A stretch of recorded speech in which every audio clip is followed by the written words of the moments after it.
Sign it, Arthur, if you truly believe this woman is innocent. Grandmother's voice rang out, sharp and cold, inside the stuffy oak-paneled office of the lawyer.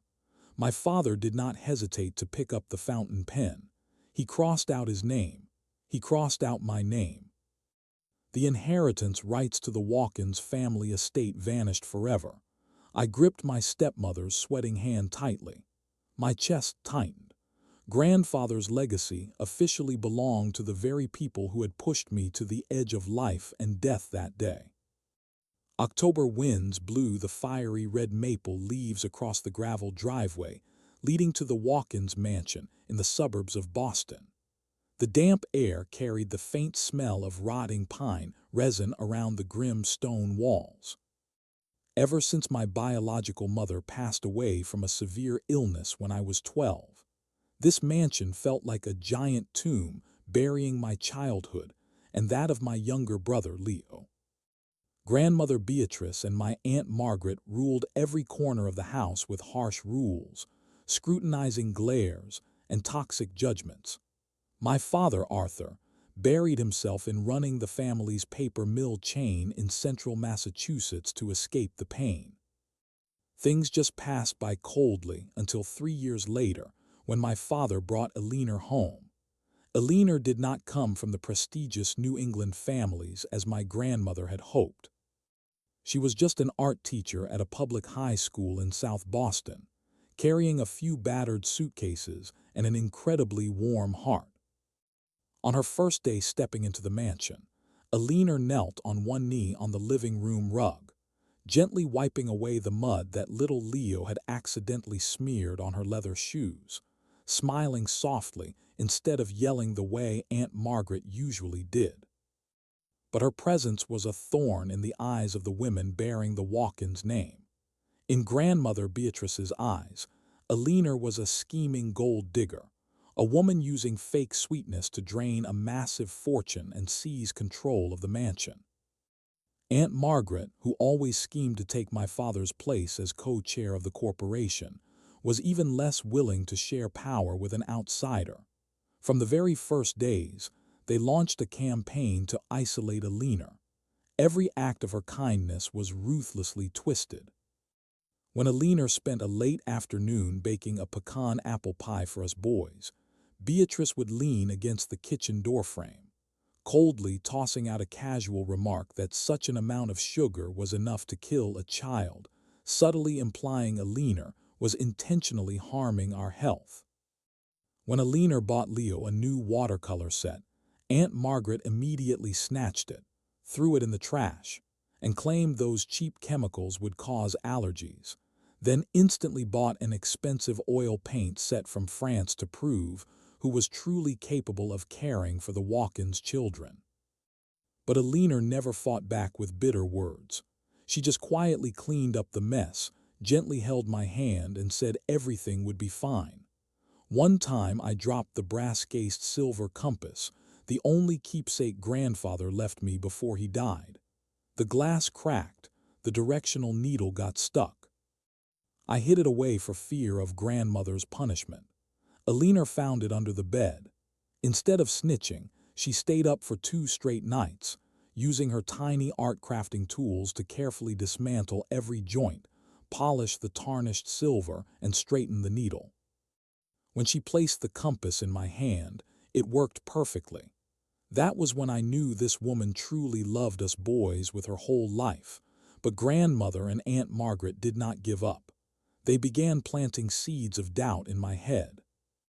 During those endless weekend dinners, when my father was away on business trips to Chicago, Aunt Margaret would tap her diamond-ringed fingers on the dining table, droning on about cases of stepmothers abusing stepchildren to steal assets. Beatrice constantly reminded me that grandfathers will clearly stated this house belonged to my father, and later to me. But if something happened to my father, guardianship and asset management would fall into the hands of the current wife. They wove a paranoid spider web, trying to convince me that every smile, every hug from Eleanor was a chess move in the game to usurp the Watkins estate. The tension reached its peak on a freezing November afternoon, when the winds carrying the season's first snow slammed into the stained glass windows in the west wing of the mansion. The west wing was usually kept locked tight, housing the old library with piles of moldy documents and a stone balcony undergoing renovations.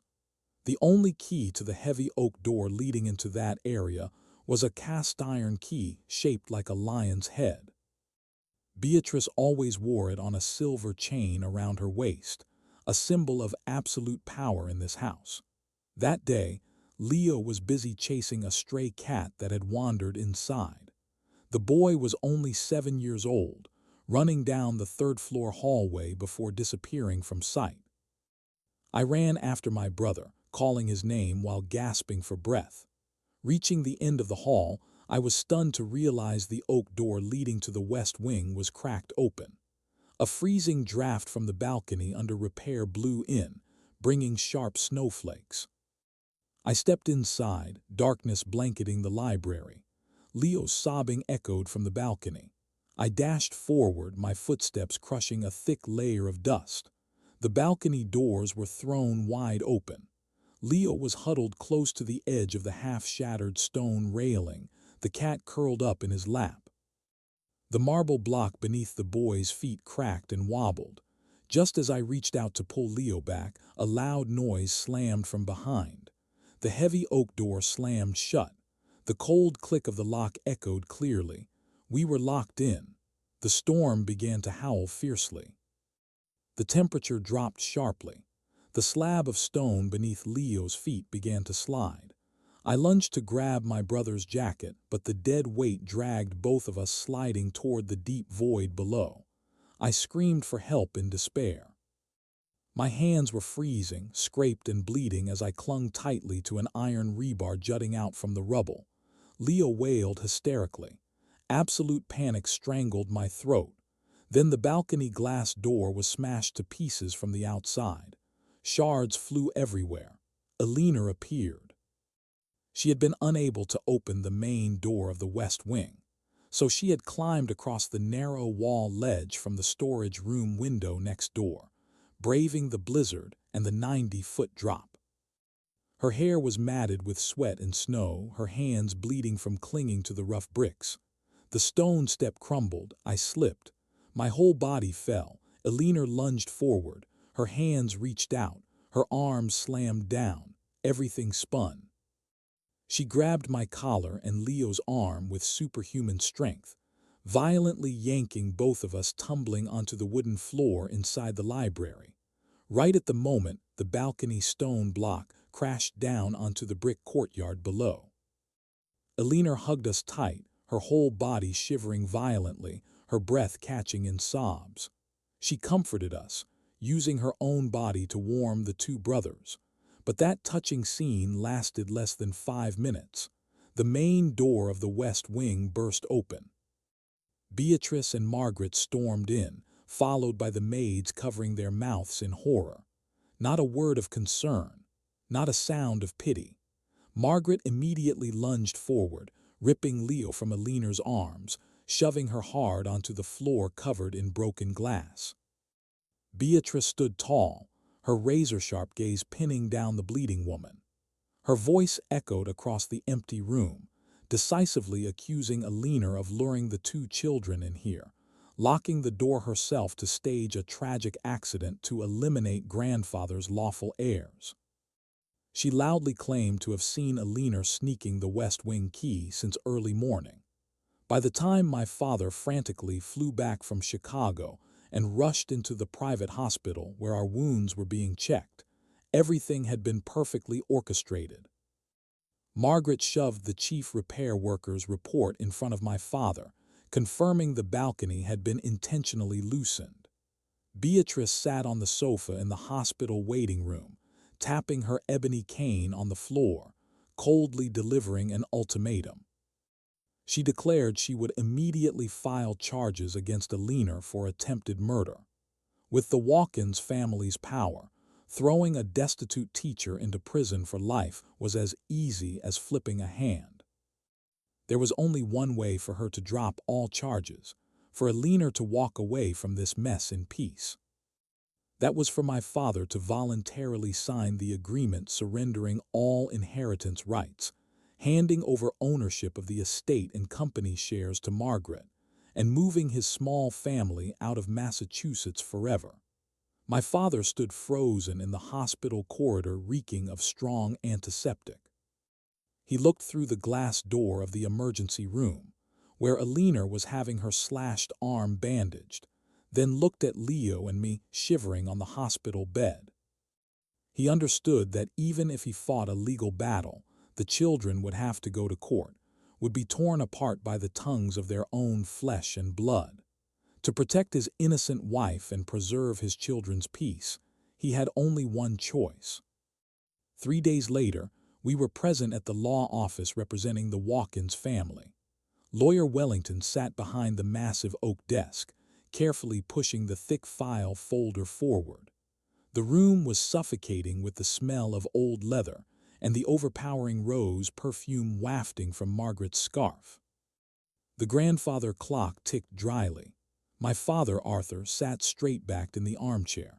His eyes were glued to the cold, italicized words on the white paper. The agreement of total inheritance surrender, all shares at the paper mill, all rights to the Watkins estate. Everything would be transferred to Margaret the moment this pen went down. In exchange, the lawsuit against Alina would be canceled. Grandmother Beatrice sat with her legs crossed on the sofa, hands resting lightly on the ivory handle of her ebony cane. She tapped her fingers, creating triumphant clicking sounds. Margaret could not hide her impatience. She leaned forward, adjusted her gold-rimmed glasses, the corner of her lips curling into a perfect arc. They had won. The massive fortune they had coveted for so many years was finally in the palm of their hands. No need to share with anyone, much less fear some strange woman snatching it away. My father unscrewed the fountain pen cap. The gold nib touched the paper. One line drawn. His name vanished. A second line drawn, my name vanished. Done. Lawyer Wellington breathed a sigh of relief, reaching out to pull the folder back. But my father pressed his palm hard against the paper. He looked up at Margaret. No breakdown, no explosive outrage, only a chilling, terrifying silence. He slowly used his other hand to unlock the leather briefcase at his feet. He pulled out a specialized Ziploc bag from the paper mill's laboratory. Inside the bag was a crumbling piece of mortar, covered in white powder and a scorched rag. He tossed the plastic bag onto the oak desk. The heavy thud made Margaret jump. My father began to speak. His voice was steady, somber, emphasizing every word.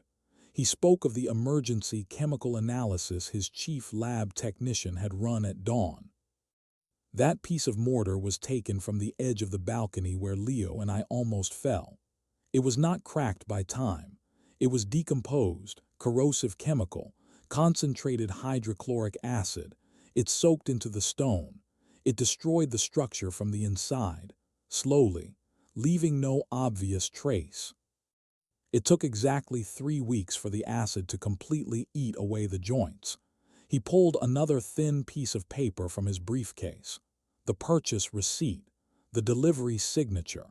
The account paying for it was the estate's garden maintenance fund. The person signing for it was Margaret Watkins.